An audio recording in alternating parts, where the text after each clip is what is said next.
Anxiety. Heaviness on my chest, while electrified bees whirl about, sudden and painful hard swallowing as my salivary glands dry up. My mind spools up like a turbocharger. I am restless and apathetic with ceaseless worry. You'd never know to look at me that I'm suffering from shame and guilt. I'm pretty great concealing the gnawing fears burrowed just below the shallow of my exterior. Well, aside from that involuntary nervous laugh that follows anything remotely opinionated that happens to fall out of my mouth.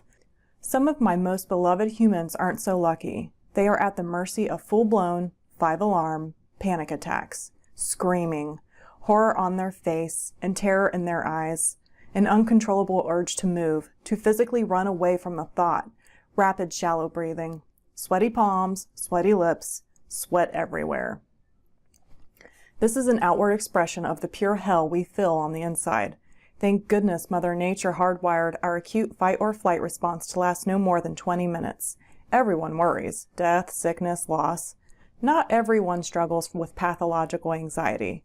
I worry when everything is seemingly fine. I feel guilty for no apparent reason. Guilt everywhere, Anais Nin states. Things that could go wrong taunt me. Watching the news or spending time on social media are triggers. Stories of kidnappings, drownings, and car crashes suddenly become things that could very well happen to my family, to me. And they could, but the chances are not likely. However, there is a chance, so I worry about everything, all the time. Worry has become part of me. I'm not even aware I am stressing. Like having a background app that automatically refreshes, my battery is draining. But it's not noticeable until all my coping skills have been depleted and my logic shuts down. Then bam, there I am feeling like, well, I'm not exactly sure how I feel, except terrible. I want to cry. No, I want to scream and pound my fists against something.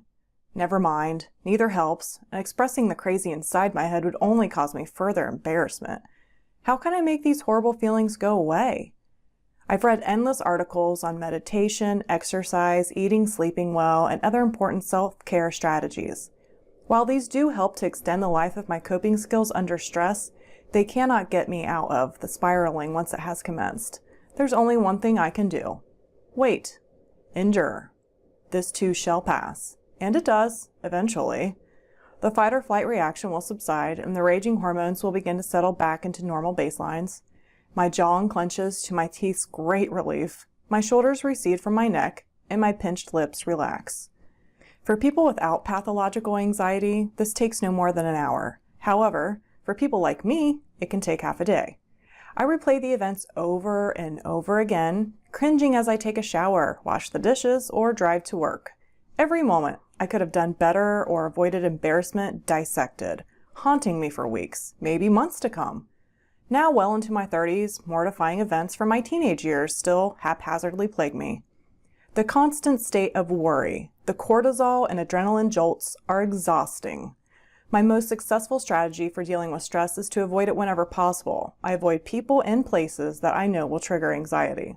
Once I skipped a free self-publishing class I had been looking forward to because I was running 15 minutes late, and I couldn't handle the thought of everyone staring at me, silently judging me as I walked through the door.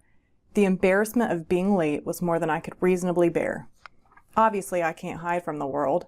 I have a job that requires a significant amount of confrontation, and I am able to perform satisfactorily, although there are days when I leave spent, requiring a quiet evening at home. When planning my time away from work, I veer away from any possible cruelty. Unkind words stay with me long after they have been spoken and bruise my soul. Any scenario that could cause conflict or rejection is out. Do I fear these words can be true? Absolutely. My faith in myself is shakeable. Could this be the result of deep-seated feelings of unworth and self-doubt? Yes. An incredibly cruel monologue runs non-stop in my head. You could have done better. Slow down. You won't make so many mistakes. You need to do more. Be faster. Work harder. Lose weight. Dress nicer. And on and on and on. I question the sincerity of any compliment I receive, downplay every one of my achievements, and am sure to credit all those who have helped me.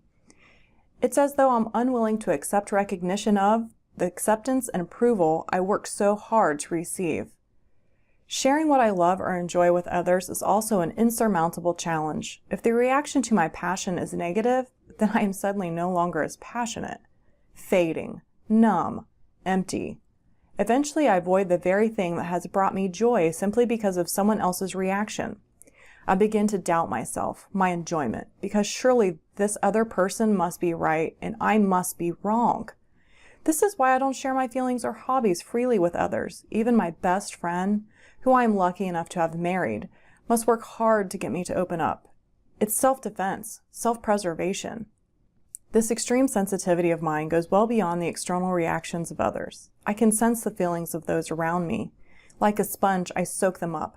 Because I understand the depths of my own terrors, I make every attempt to console others, to listen without judgment, accept them as they are, and encourage them to keep moving forward. There's only one way to the end, and that's through. Feelings are inconvenient. Anxiety can ruin the productivity of a whole day or kill my logic for an afternoon. There's a balance, acknowledging my terrors, accepting the situation, and trying to ride the agonizing waves until they slow to a background ripple can be the equivalent of using brakes on a boat. So when I'm in a situation where I have to keep working, I shove those feelings down to my toes and work on something simple. I pretend everything is fine and hope that no one will notice the nervous stew simmering within me.